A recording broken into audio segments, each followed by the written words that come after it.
Welcome to the Deep Dive. Now, if you're like most people, you probably assume that any successful organization, well, it runs on good information, right? And that's where knowledge management, or KM, is supposed to come in. See, KM is basically the structured way organizations try to identify, organize, store, and, crucially, get the right information to the right people. The goal: create value, boost efficiency. Seems pretty straightforward. The business case for it is, well, it's ironclad on paper. So here's the paradox we're digging into today. Companies pour fortunes into KM systems. We're talking sophisticated tools, consultants, the whole nine yards. And yet these big initiatives just collapse with, honestly, startling frequency. They don't deliver long-term benefits, don't hit that ROI. Yeah, and the real punchline here, the thing you really need to grasp is that the failure points, they aren't fundamentally technical. Not really. You can buy the absolute best platform out there, spend millions, but our sources consistently show that KOM fails because, well, we fundamentally misunderstood what it is. Success relies on driving real organizational change, anchoring KOM deep in the culture, not just buying some software package. So our mission today is to look past the shiny tech and really expose the core structural flaw. Why these systems often end up actually rewarding people for hoarding knowledge. Sounds crazy, but it happens. That's a fascinating angle. Yeah. Rewarding hoarding. Okay. To expose that flaw, I guess we first need to be clear on what exactly we're trying to manage here. We're talking about knowledge, but it comes in different flavors, right? Yeah. Mostly defined by how easy it is to write down. Codifiability, I think, is the term. Yeah, exactly. Codifiability. So at one end of the spectrum, you've got explicit knowledge. Now, this is the easy stuff, relatively speaking. It's formalized, it's documented, easily transferable. Thing like company manuals, database entries, reports. Stuff you can email or put on a shared drive. Right. Straightforward. Got it. Then, jumping to the other extreme, you have tacit knowledge. And this is where KOM really struggles. This is the stuff acquired through personal experience, intuition, skill, practice. It's deeply personal, often subconscious, and really difficult, sometimes impossible to actually articulate clearly. It reminds me of the philosopher Michael Polanyi, who famously said, "We can know more than we can tell." That's tacit knowledge in a nutshell. Right. Knowing more than we can tell. That makes it click for me. I think Anyway. of, really practical skills. Like how tight do you turn that specific bolt on that machine? Not fab. Or how your brain just does facial recognition without conscious steps. Yeah. Or even just hitting a nail cleanly with a hammer. You don't think about the physics, you just... It's muscle memory, it's intuition, it's deeply contextual. Years of experience baked in. Okay, so we have the easy to write down explicit stuff and the almost impossible to write down tacit stuff. What's in the middle? Good question. Sitting right between those two is implicit knowledge. This is sort of the organization's muscle memory. Yeah. It's the undocumented know-how. It's often embedded in processes, routines, the culture itself.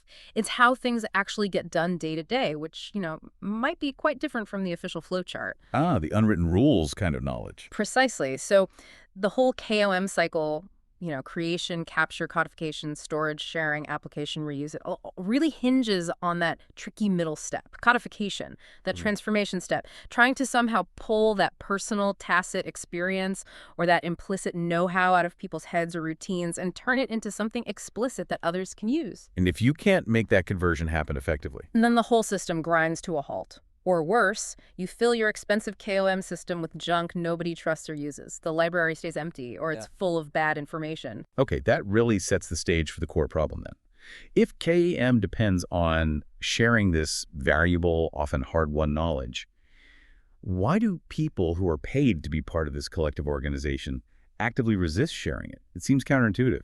It does, but we have to start with a really fundamental psychological tension. It's the failure often to clearly define the YIMM. What's in it for me? Look, knowledge workers, especially the really good ones, they're acutely aware that their unique expertise, their tacit knowledge, is directly linked to their job security, their indispensability, their value to the company. Their secret sauce. Exactly. So if they freely upload every trick, every shortcut, every unique insight they possess into a central database, well, from their perspective, they might be diluting their own value, making themselves potentially replaceable. So hoarding knowledge, whether it's a conscious decision or just sort of an unconscious self-preservation thing, it can feel structurally rewarded, even if the company policy says share everything. But wait a second. If the organization is paying the employee, isn't sharing relevant knowledge just part of the job? I mean, why should we need special incentives for people to just do what they're paid for, essentially. Cooperate. Logically, yes, it absolutely should be part of the job. But that thinking leads us straight into the second major failure point: treating KWIM as an afterthought. Think about it.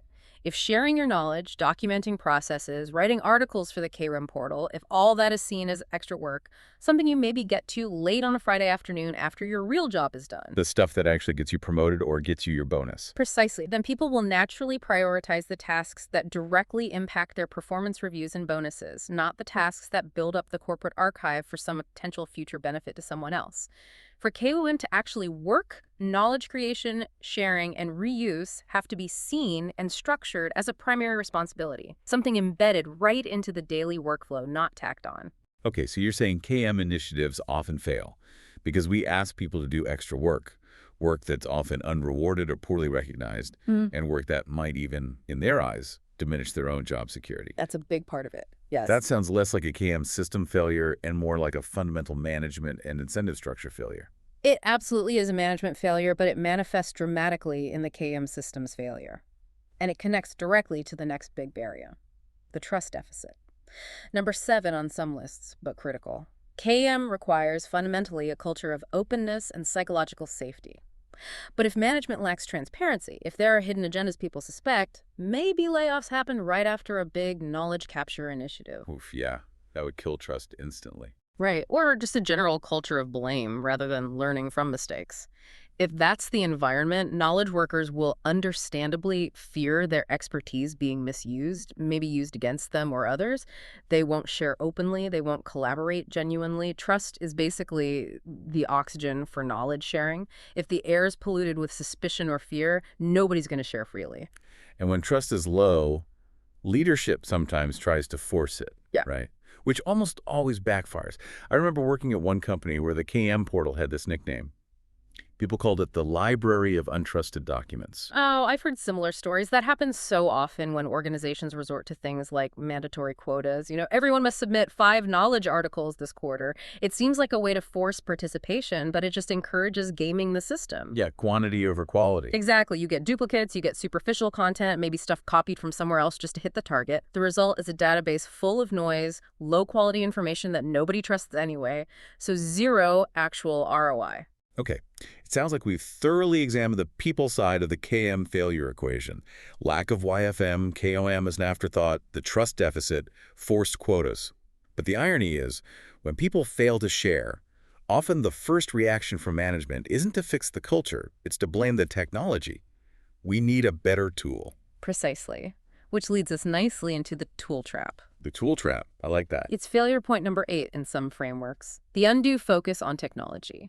Organizations get seduced by flashy software demos. They often pick a tool first before they've even fully understood or defined their actual knowledge needs, the cultural barriers, the process changes required. They operate under this myth that the software itself is some kind of silver bullet. Just plug it in and knowledge will magically flow. Yeah, if only. Technology is just an enabler. It can help, absolutely, but relying on it while ignoring the much harder work of changing behaviors, building trust, and redesigning processes, that's a recipe for failure.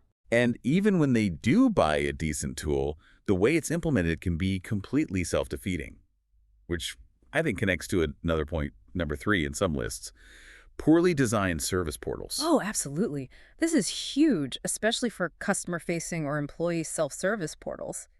Adoption just tanks when the portal's design, its structure, its search logic mirrors the internal IT department's view of the world or some internal workflow, instead of reflecting how the user actually thinks and what outcome they're trying to achieve. You see this all the time, like that classic example.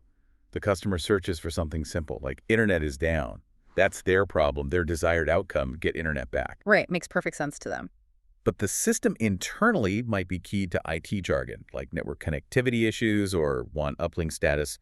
The user searches their plain English term, gets 0 relevant results, and gives up immediately. The system speaks a different language. And that's often compounded by just plain information overload. Think about the clean, simple interfaces we're all used to now, like Google Search. Then you log into some corporate KM portal and it's just visual chaos. Walls of text, confusing navigation, too many options dumped on one screen. It overwhelms the user, makes finding anything feel like hard work, and completely destroys the value proposition of self-service. People just call the help desk instead. Which defeats the whole purpose. And then there's the nightmare of dealing with all the old stuff. Yeah. That point about the legacy data quagmire. Yes. Yeah. Failure point number 4. Companies feel this immense pressure, often from management, not to waste all the documentation effort from previous years or older systems. So they decide they must convert all this old knowledge into this shiny new KMM system. Sounds reasonable on the surface, maybe. Yes. Don't throw away work. It sounds reasonable, but it's often a massive time and resource black hole. Why? Because knowledge is highly contextual. Converting old data isn't just a technical migration, it's labor-intensive. You have to verify if it's still accurate, rewrite it for the new context, maybe retag everything. And the core problem is, much of that legacy knowledge was probably written in the wrong context to begin with, maybe for an internal IT team 5 years ago, using outdated terminology. Or is created just to pick a box back then. Exactly. So it quickly becomes outdated, it's not trusted, and ultimately most organizations find they spend huge resources converting content that nobody ever uses and eventually gets deleted anyway. In many cases, writing a fresh, focused article from scratch, tailored to the current user and context, is actually far more efficient and effective than trying to resurrect old, possibly irrelevant documents. Knowledge without current context is often just documentation destined for the virtual recycling bin. So if legacy conversion is often a waste and portal design is key, it really brings us back to the quality of the content itself. If the content isn't good, isn't trusted, the system fails. Our sources actually gave some really practical guidance here. They said for content to be truly consumable, easily understood, and therefore trusted, it needs to be written for the ear, not the eye. What does that mean in practice? That's a fantastic synthesis, really captures it. Writing for the ear means favoring a more conversational style. Use contractions, like don't instead of do not. Keep sentences relatively short and clear, under 25 words is a good rule of thumb, sort of the length of one natural breath. Avoid jargon too, I assume. Absolutely. Avoid unnecessary jargon or explain it clearly. Even little things matter for TTS, like writing out symbols saying dollars instead of just putting a doll kind, helps prevent narrator stumbles and ensures clarity, especially on the first listen. The goal isn't just to sound polished, it's to make the information so clear, so simple, so direct, that the user, whether they're reading or listening, gets it and trusts it immediately. Clarity builds trustworthiness. Okay, so we've painted a pretty clear picture of why KM often fails, the human factors, the tool traps, the content quality issues. But let's pivot. If we accept that KM is primarily a cultural and psychological challenge, not just a tech one, how do the organizations that do get it right actually build KM into their DNA? How do they achieve sustained success? Well, the successful ones almost always practice strategic alignment. KM isn't treated as some separate IT project. It's explicitly and visibly linked to the core business strategy and what gives the company its competitive edge. Think about NEC, the Japanese electronics giant. They actually redefined their whole corporate mission focusing on computers and communications after they did the work to articulate and understand their core knowledge base and capabilities. KM informed strategy. Interesting. So KM wasn't just supporting strategy, it was shaping it. In that case, yes. Or look at Skandia, the Swedish insurance company.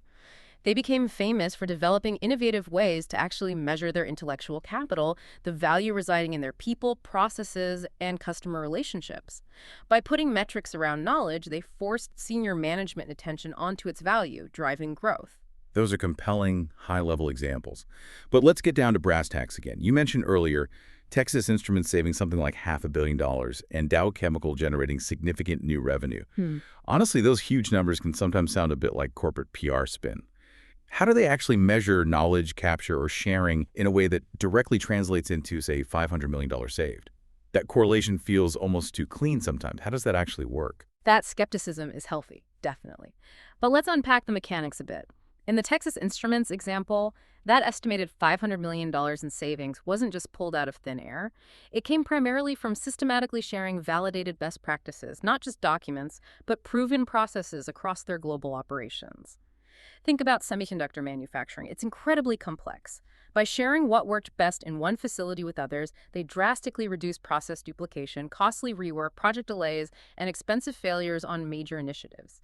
The savings were calculated based on measurable improvements like reduced project timelines, lower defect rates, less wasted material. Okay, so it's about efficiency gains across many projects adding up. Exactly. And for Dow Chemical, the revenue generation wasn't just from having knowledge, but from actively auditing their intellectual property, particularly their huge portfolio of patents. By systematically understanding exactly what knowledge they owned and documented in those patents, they could identify underutilized assets. Maybe a patent wasn't being used in current products but could be licensed out or could form the basis of a new product line. It was the governance and auditing of their explicit knowledge assets that directly unlocked new revenue streams. Got it. So in both cases, the value wasn't just magically inherent in the knowledge itself. It was the result of systematically managing, governing, and leveraging that knowledge effectively. Which puts the focus squarely back on leadership and structure, doesn't it? Absolutely. You can't achieve that kind of result without formal knowledge governance. That means clearly defining roles, responsibilities, structures, and accountability for managing knowledge as a critical organizational asset. Who owns what? Who ensures quality?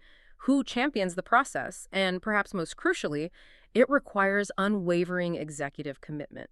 Leaders can't just sign the checks for the KM system. They have to be visible evangelists for it. They need to actively use the system themselves, share their own knowledge openly, constantly communicate the value of KM, and demonstrate through their actions that they trust the process and the people contributing to it.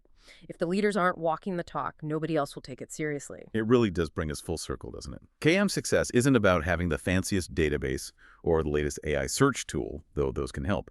It's fundamentally about a cultural shift. It's about moving away from a reactive, document dump approach, often driven by IT, towards a proactive, user-focused, even customer-focused approach that actively builds and nurtures collaboration and trust at every single level of the organization. That's the core lesson, I think. And ultimately, the critical objective, the reason KM matters so much, is about ensuring knowledge continuity. It's about preventing what some call organizational amnesia, that devastating loss of capability and know-how that happens, especially when key experienced personnel leave or retire, taking decades of unique, hard-earned tacit skills and implicit understanding out the door with them. And that loss, that potential for organizational amnesia, leads us right into a really provocative closing thought for you, the listener, to consider.